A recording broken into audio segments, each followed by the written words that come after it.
আসসালামু আলাইকুম। Mugda medical college হাসপাতালের আউটসোর্সিং মাধ্যমে কর্মরত কর্মচারীদের চাকরির পূর্ণবহাল বকেয়া 14 মাসের বেতন সহ প্রাপ্য পাওনা পরিশোধ করো আয়োজনে মুগদা মেডিকেল কলেজ হাসপাতালের সেবা দানকারী আউটসোর্সিং কর্মচারীবৃন্দ বিগত 14 মাসের বেতন তারা পাচ্ছেন না। গত 2 দিন আগে তাদেরকে সকালবেলা ডিউটি করছেন, করার পর দুপুরবেলা তারা জানতে পারেন নতুন ঠিকাদার কোম্পানি তাদেরকে বহিষ্কার করে দিয়েছেন। এই দাবিতে নোয়াখালীতে তারা মানববন্ধন করে যাচ্ছেন। আমাদের স্যাররা কিছু জানাইছেন যে তাদের ব্যাপারে একটা সিদ্ধান্ত আজকে আসবেন। গত 3 দিন যাবত তারা এইভাবে অনশনে আছেন। আমার এই সোনার বাংলায় বৈষম্য ঠাঁই নাই, বেতন দিবে সরকার, ঠিকাদারের কি দরকার। আমরা এই দাসত্বতা চাই না, এই স্লোগানই সবার মনে প্রাণে গেঁথে গেছে। আপনারা দেখেন আমার এক আপা নুরুন্নাহার আপা, সে মুগদা মেডিকেল কলেজে অলরেডি ভর্তি আছে, সে এখন শ্বাসকষ্টে ভর্তিছেন। তাদের দাবি নুরুন্নাহার আপার কিছু হলে জবাব দিতেই হবে।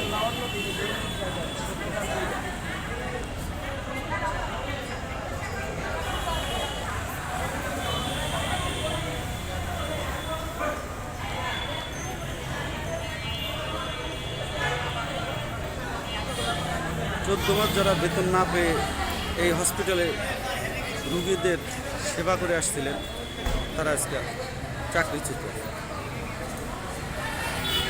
এই কেমন দেশ! 5 বছর কোনো বিদেশে থাকলে কোনো ব্যক্তি তাকে সেই দেশের নাগরিকত্ব দেওয়া হয়, অথচ 10 বছর চাকরি করার পরেও আউটসোর্সিংয়ের এই অভিশাপ তার মাথা থেকে ঘুচে না এবং স্টাফ নাম পরিচয় দিতে পারে না। আমরা শ্রমিকের ন্যায্য দাবি আদায়ের জন্যই নামছি। আমরা শ্রমিক পরিচয় দিতে চাই। আমরা আউটসোর্সিং নামের এই দাসত্ব প্রথা বাংলাদেশ থেকে বিলুপ্ত, এটাই আমাদের চাওয়া। এই আপাটা এখন খুব অসুস্থ, নুরুন্নাহার আপা, সে মুগদা মেডিকেল কলেজে অলরেডি ভর্তি আছেন, সেখান থেকে আসছেন। 206 জনকে তারা বাদ দিয়েছেন নতুন ঠিকাদার কোম্পানি। বাংলার সাধারণ জনগণ মানুষের বিবেকের সাথে কাছে প্রশ্ন করেন, যারা এই 14 মাস সার্ভিস দিতে বেতন পায়নি এবং বিগত 8-9টা বছর তারা সার্ভিস দিয়ে এসছেন, তারা করোনা যোদ্ধা, করোনার সময়ও তারা যুদ্ধ করছেন বাচ্চাকে ঘরে রেখে এসেও, তাদের কি এই অবস্থা?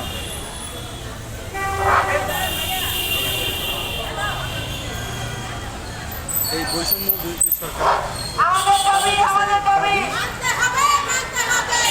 তারা যেন আমাদের এই বৈষম্য দূর করে।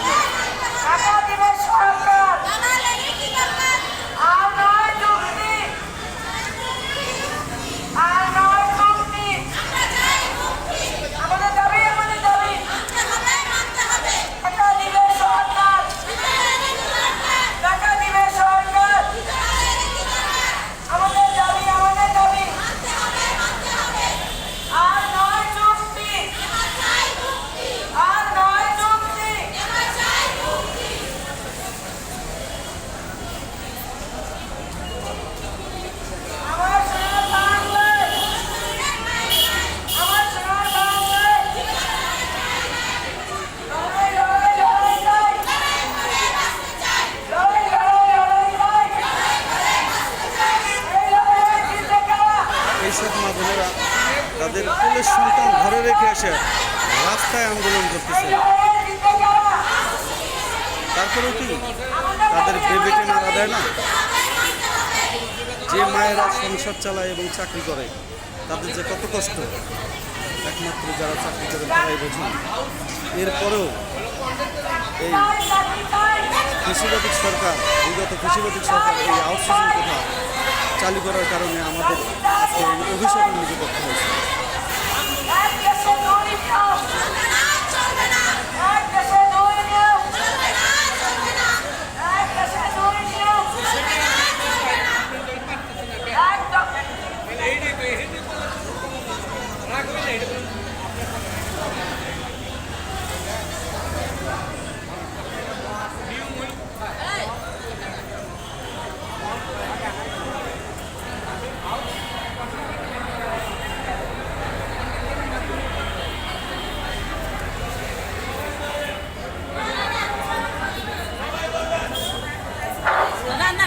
চল একটু।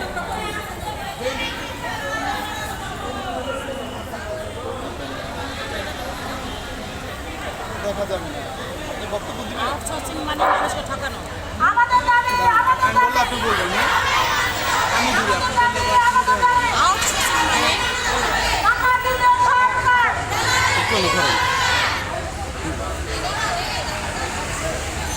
এটা নিচে রাখতে হবে তাহলে হবে না আচ্ছা এমনি ঘাড়ের কাছে ফেলায় রাখেন হ্যাঁ হয়েছে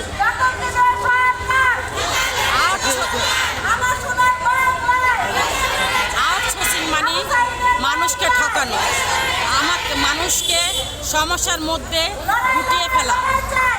নিত্য সমস্যা, বেতন নাই, ছুটি নাই, বোনাস নাই, কাজে শান্তি নাই, মানুষকে চাপে থাকা হয়রানির মধ্যে সারাক্ষণ কর্ম করে জীবন চলতে হয়। দাসপ্রথা বন্ধ করুন, বেতন দেবে সরকার, ঠিকাদারের কি দরকার? এই যে আমরা আজকে রাজপথে, এই যে আমাদের যে করোনা এই সার্টিফিকেট দিছে, এটা কি মানে, এটা কি সম্মান রেখেছে সরকার? আমরা ভুক্তভোগী সবাই। এখন আমরা আমাদের ন্যায্য দাবি চাই। আমরা চাই আমাদের যে আউটসোর্সিং ভাই বোন আছে, আমরা চাই আমাদের ভাই বোনকে কর্মস্থল যেন আমাদেরকে ফিরে দেয় এবং আমাদের জন্য বকায় বেতন যা আছে আমাদেরকে ফিরে দেয়। সরকারের কাছে আমাদের এটাই দাবি।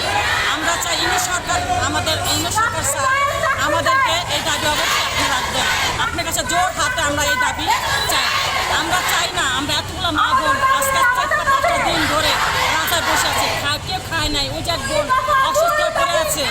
আপনি দয়া করেন আমাদের দিকে, আমাদের আউটসোর্সিং যারা ভাই বোন আছে সবার দিকে আপনি দয়া করেন। আমাদের চাকরি, আমাদের কর্মস্থল আমাদেরকে ফেরত দেন এবং আমাদের চাকরি ফেরত দেন। এই বলে আমার কতদিন হলে চাকরি করেন আপনি মুগ্ধাতে?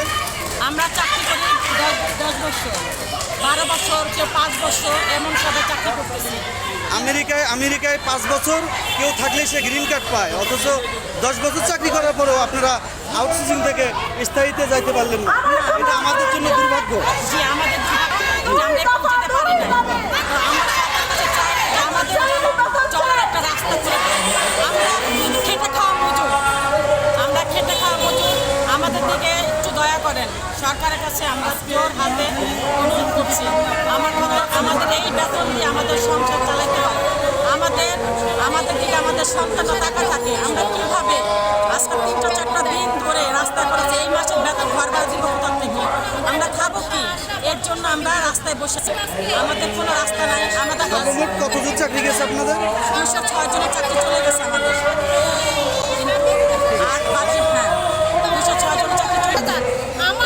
আমার কর্মস্থলে আমার একটা ফ্যামিলি এটাই চলে।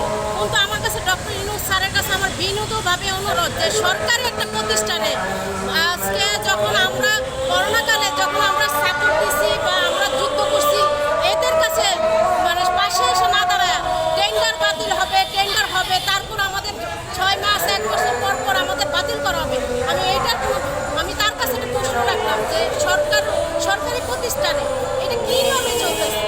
12 বছর একটা কর্মস্থানে যদি কোনো স্টাফ যদি জয়েন থাকে তো অবশ্যই চলে যায়, কিন্তু তা না হয়ে টেন্ডার বাতিল হলে আমাদের চাকরিতে বঞ্চিত করা হয়। এটা যদি তার কাছে জবাব থাকে, অবশ্যই আপনার কাছে একটা অনুরোধ, আপনি আমাদের কাছে সুফল একটা জবাব দিবেন। এই জন্য আপনার কাছে আমি বিনীতভাবে অনুরোধ করতেছি। আমি সাধারণ নাগরিক হয়ে মুক্তা মেডিকেল হাসপাতালে আমি শাহনাজ আক্তার, আমি আমার ইনকাম দিয়ে আমার সংসার চলে। এই জন্য আমি আমার ভাই বোনদের নিয়ে এইখানে রাজপথে আসা আমার এইটি মোটিভ। ধন্যবাদ।